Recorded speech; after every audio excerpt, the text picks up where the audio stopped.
I don't want to limit myself. So let's say I would set a number, right? I want to reach X amount of dollars this year.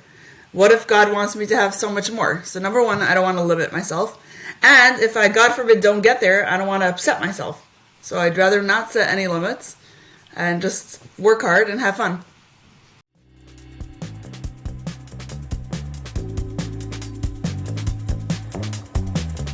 Welcome to The Path to Wealth, the show about well-being, fulfillment and financial freedom. And I'm your host, Hannes Henschel.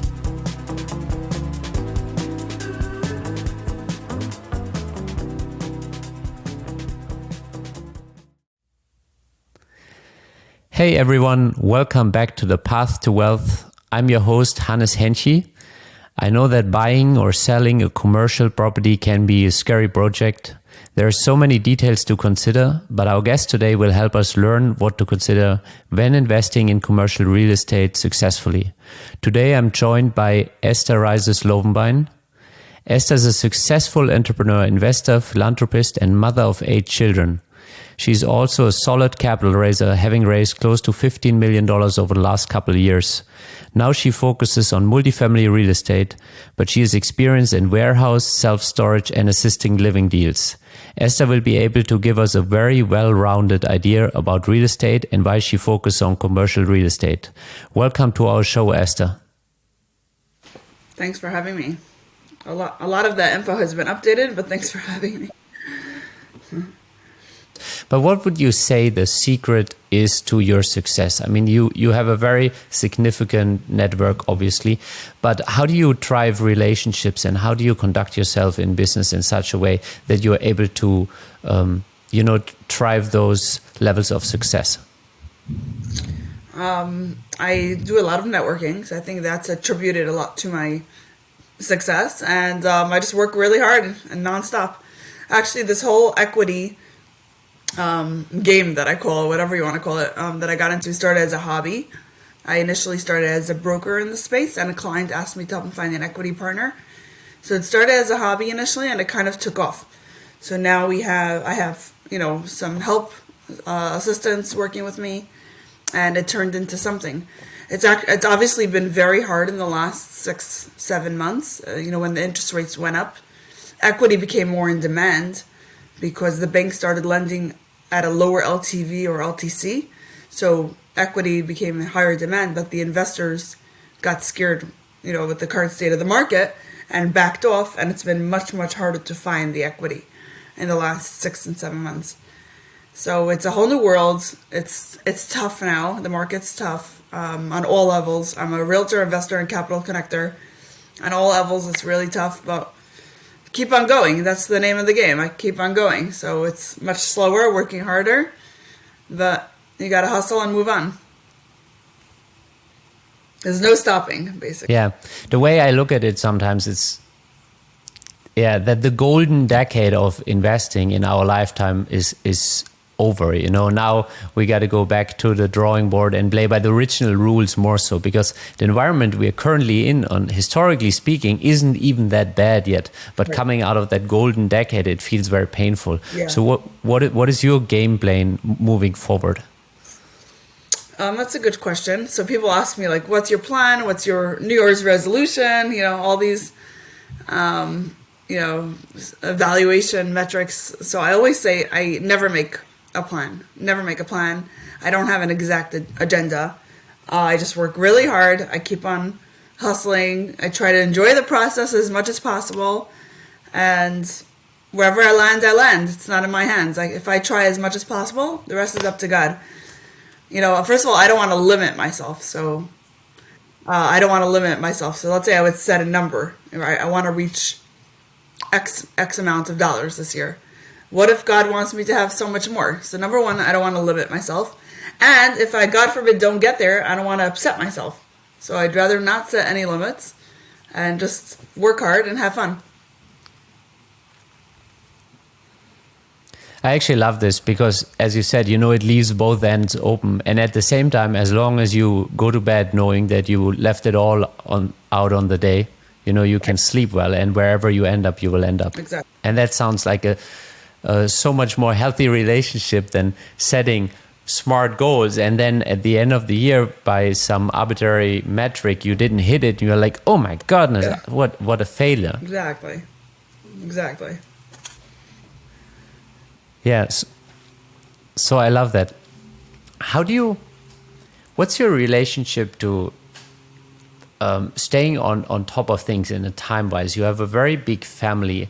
How do you make sure everybody feels taken care of, but at the same time you put in so much effort and time commitment into what you do on the business side? That's a good question, and there's no answer to that. It's always, I call it a juggle. Every day is its own juggle. No 2 days in my life are the same. Every day is different. And I call it a juggle, not even a balance. Why? Because you're juggling. Some of the balls go up, some of them drop, right? Sometimes you make it, sometimes it falls. I can't do everything. I'm not Superwoman. I'm still human.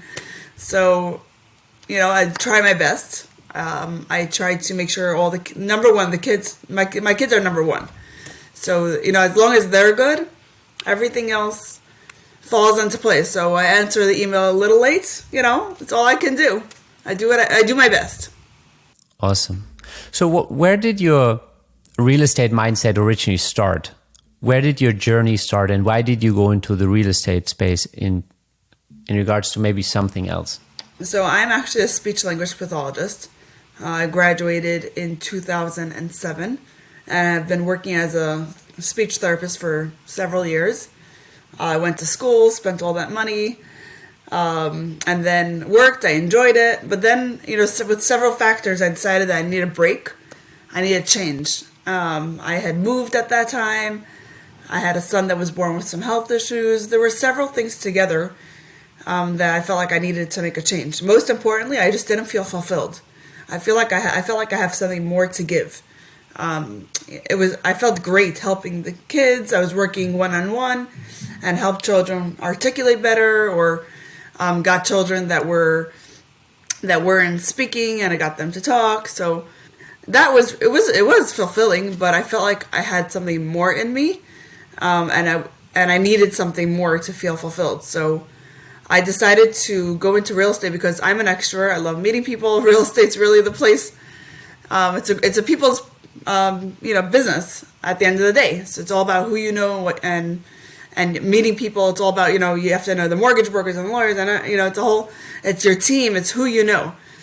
So I figured, what can I do that I would feel fulfilled without having to go back to school for?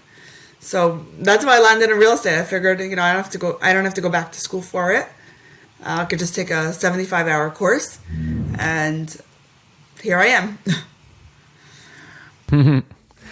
That's quite fun. So how do you make sure, you said it's a people's business, it's a relationship business, and you have a very big network overall. How do you make sure that the people that you connect with also have a meaningful relationship with you? Because that's basically where the honey is, when people feel like they really know you, and there's a relationship that builds trust. How do you usually go about that, given that you're saying you're a very, very good networker? What's your take on this? So it's like a give and take, because the more you network, the more you meet people, the more people you know, the more people you have to follow up with, which is so hard. It's really, really tough getting to know. I mean, just on LinkedIn alone, I have well over 30,000 connections. Just imagine following up with all of those. That's really tough. So I do my best. I don't have any robos answering my LinkedIn messages. It's all me. It takes a lot to follow up and make sure everyone's answered. Sometimes my emails are delayed because there are, sometimes I can't even get through my daily emails. It's just so much. So it's a challenge. It definitely is. Obviously, I'm in touch with people more than the ones that I'm working with on a daily basis. Those are the ones I end up following up with more, or I'm in touch with them more, like the ones that we're working together. So those are the ones I get to know better, and I can trust better, and they can trust me because they see what I'm all about. I also share a lot of my life, so I feel like that helps people trust me. They see that, I have 8 kids, thank God. I have an amazing husband. They get to see my life, and they get to trust me. It's also a lot of trust involved because I am connecting equity. There's a lot of trust involved, and especially if I'm syndicating from limited partners, there is a lot of trust involved. So I try to be as transparent and as responsive as I possibly can. Yeah. So what are some of the human traits that you're looking for when you connect equity or when you connect people? Because at the end of the day, your reputation, your name is always on the line. And what are kind of the qualities that make a successful business relationship for you that you're looking for when you make those connections? So it really depends if I'm raising money from limited partners. Let's say I'm joining a team as a co-GP. Obviously, I have another job on the deal besides for raising. According to the SEC, I have to have another job and I raise money. Before I go into that deal and partner up with them, I've got to do a ton of research on the people that are involved. And I want to first feel and see what kind of person they are. Then I want to ask other people that invested with them in the past and see if they were happy investors. I do a lot of homework before I go into any deal. That's if I'm raising money from limited partners. I'll vet the sponsor and then I'll underwrite the deal, make sure it's a solid opportunity before I bring it to any of my investors. And before I bring it to any of my investors, I put my own money in to show them that I really like the opportunity too. So every opportunity that I'm bringing to limited partners, I have my own money in. Some of them are winners, some of them are not. Now we're seeing some of the deals that I went into are not that great. I don't regret it because I think the person that's involved is good. I think they're doing a good job with the opportunity. I think they're good-hearted people. Right now, with the rates and all that, it's a mess. But there's only so much you can control. But as long as the person's a good person, that's where I go into first. That's raising from limited partners. If I connect sponsors together, co-GPs and JVs, then I'm not involved in the deal. I'm just making the connection. Yeah. But what are the qualities of people that you would feel comfortable connecting with someone else? If I'm partnering with someone, I would like to see that the person is a good person.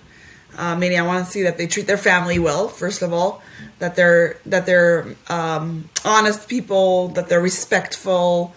You can tell a lot from how people respond to their spouses or deal with other people or respond online, what type of person they are. You can also, I ask a lot of investors about, their past experience with that individual just to gain. I want to get feedback from people that invested with them before to make sure that it's a solid opportunity. I also want to see that the person's a charitable person. Are they a giving person? Do they care about the next person? Are they just out there to make money on the property while destroying different things? Or are they out for themselves only, or are they out for other people too? So that's a big quality that I look for. Yeah, I think that's such a crucial one. Is this somebody who is, in it for other people too, and is trying to kind of spread the bounty and the benefits of the investment.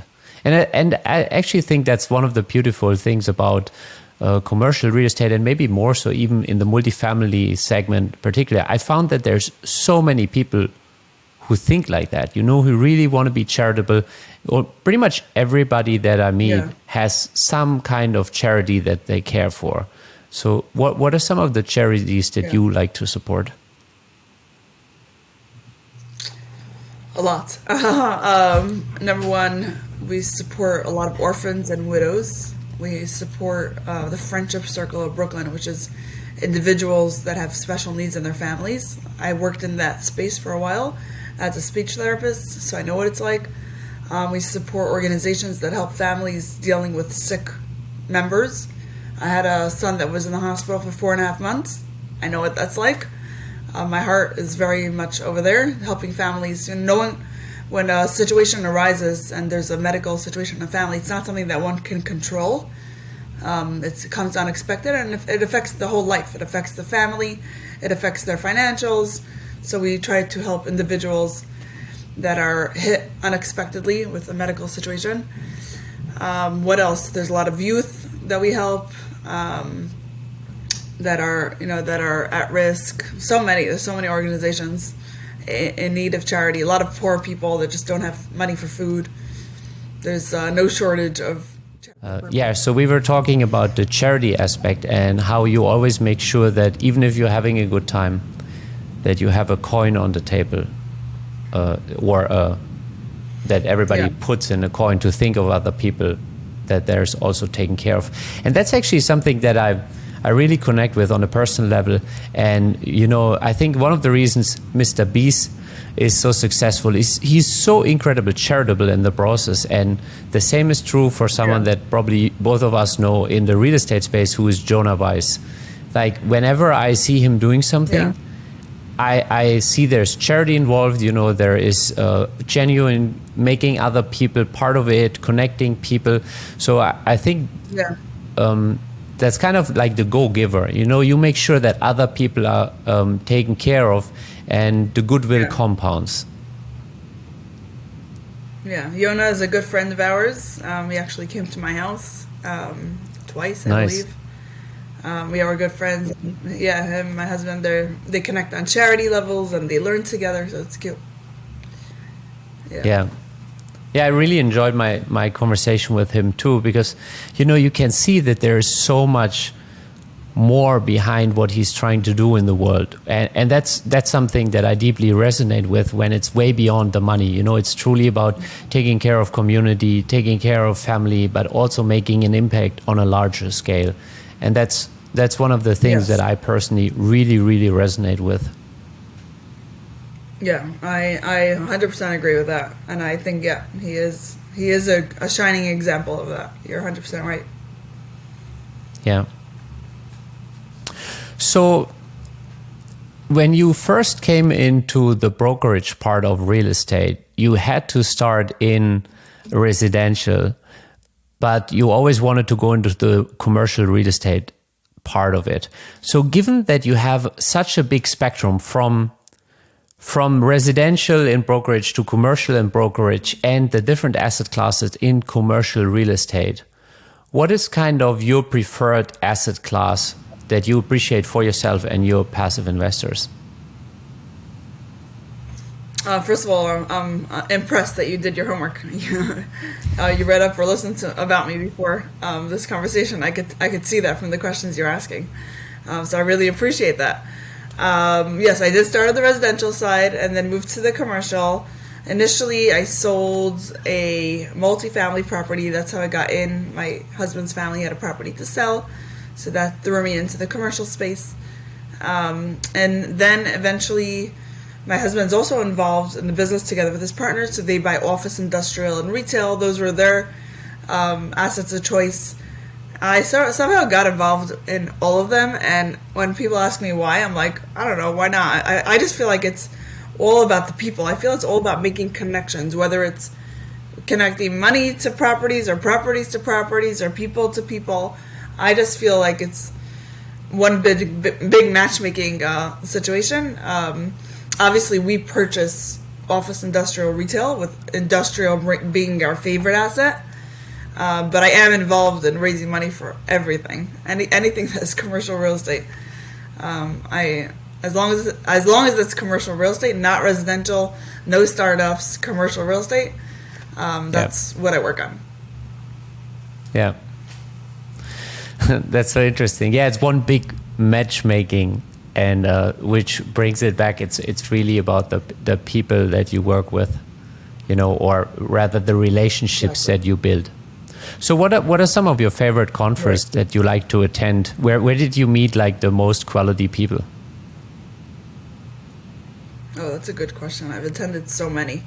And now that I've attended so many, I know which ones. Which ones did I attend? No, that's why you're the right person to answer this question, because you attended so many. Right, and there's some that I won't go back to. I feel like they were a waste of time and money.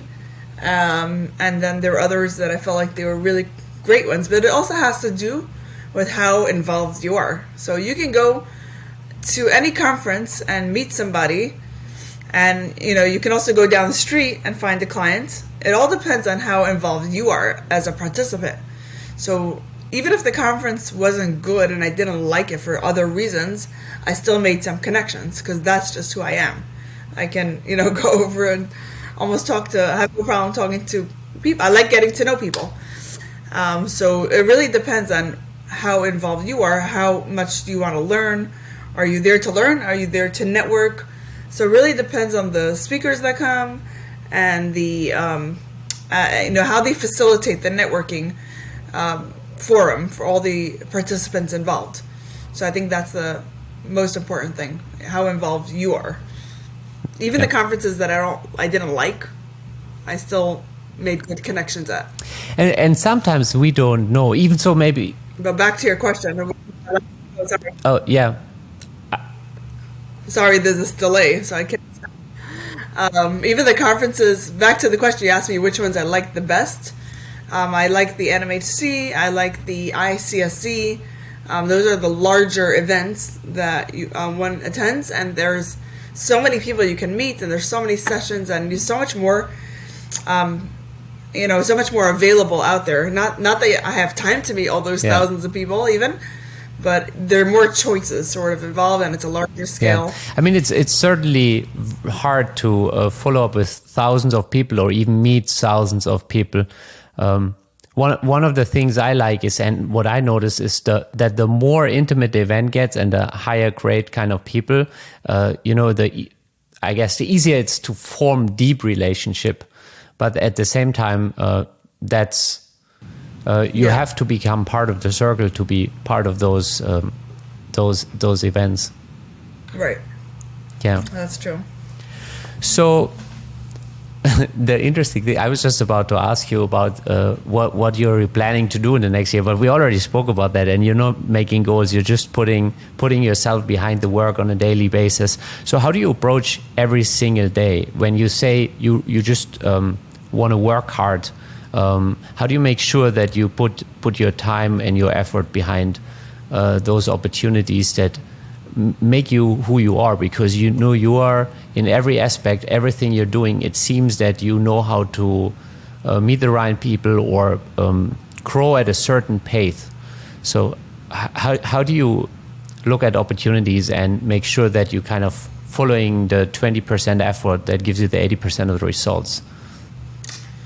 That's a great question. I don't know if I have a specific answer for that. I try hard and I try to meet the right people and try to make the right decisions. Not always am I successful. I do my best. I try not to beat myself up when I don't, when I'm not successful.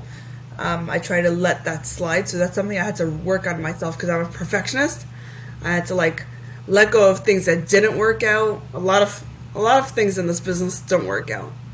People don't really recognize that. Like most of what I work on doesn't come through.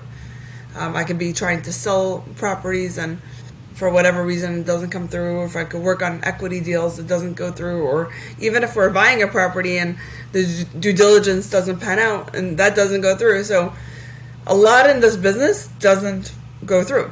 And not everything, sometimes people think that everything's rosy and rainbows and unicorns on the outside, but they don't realize that what they're seeing when someone closed on a property or they raised the money or they were successful in a certain thing, they don't see the 90% behind that of failures that didn't go through. So I learned to recognize that there's a lot of that in this business that doesn't go through, and therefore I have to really enjoy the process. Because if you don't enjoy the process, then you'll just sulk all day because things are not going through, and you can be upset the whole day. So I learned to really enjoy the process, get to meet the people, get to know the people, and try as much as possible to do my best, but without having that expectation of everything working out. So that's a mindset that I had to really work on in order to continue working in this business. I don't know if that answered your question. Definitely. And I want to emphasize, between you make it sound so casual, but I think there's a lot of live wisdom in what you're sharing. I love what you said about not having goals and simply putting your best forth. And it's kind of the same about not everything works, so you have to enjoy the process. And as long as you enjoy the process and you leave it all on the table and you just make sure you gave your best, and then you don't have some arbitrary metrics that you're trying to achieve, that sounds like a very fulfilled day-to-day experience. And, you simply end up where you will end up based on the merits of the situation and your best effort. Yeah. Yeah, and I believe charity has a major factor in helping things work out. I mean, we give charity and we do charitable acts, not with the expectations of getting something in return, but I always felt like my charity that I gave did help things succeed. Maybe God is more on my side because I helped the next person. I don't know, but I do feel like that was something that really helped me grow in this business.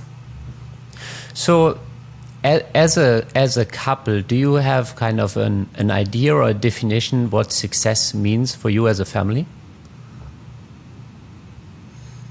That's a great question. Yona Weiss asked that on his podcast. And really, the definition of success has so many meanings to so many different people. And at different times in my life, it meant different things to me.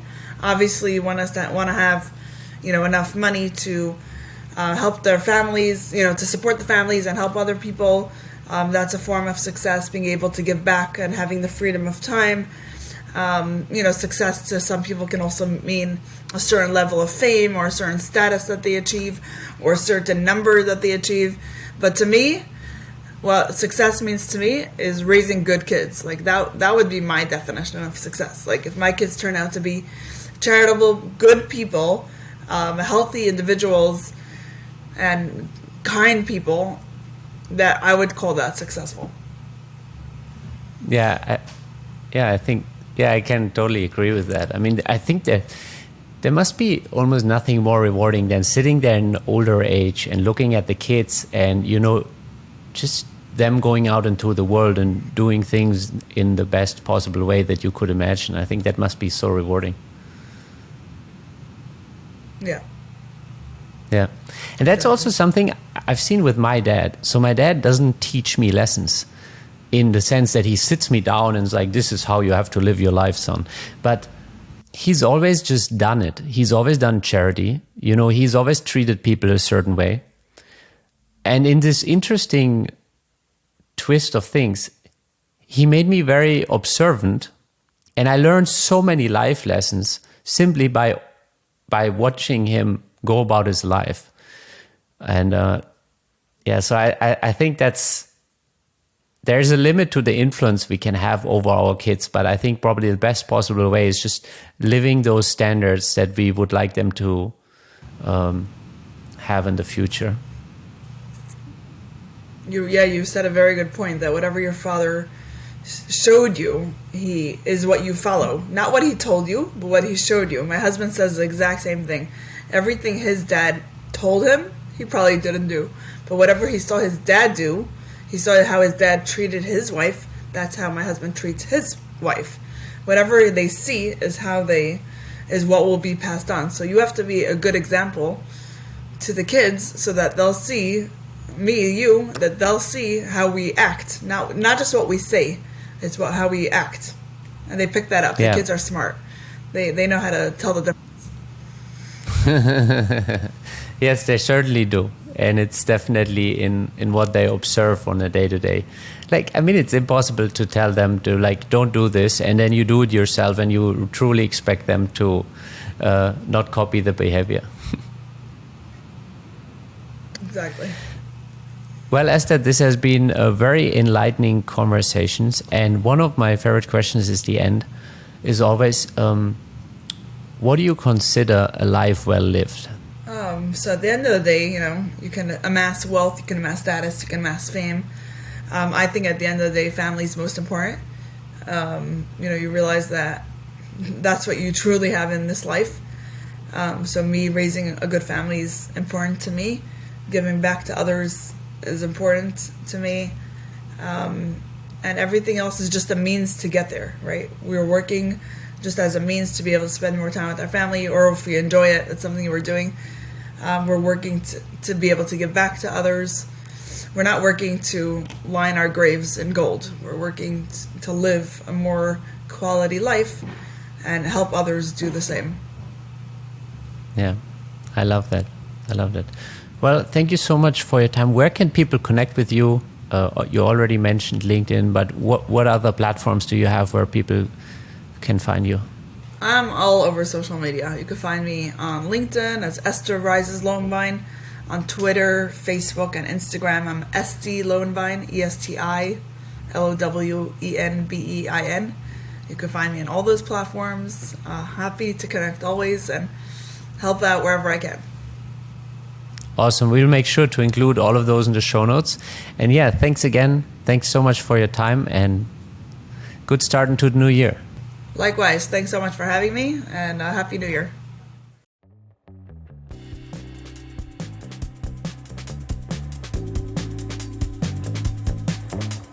Thank you for joining us at The Path to Wealth. We hope you enjoyed today's episode. Check out our upcoming guests and be sure to share it with all your friends and family that want to take their life to the next level of wealth.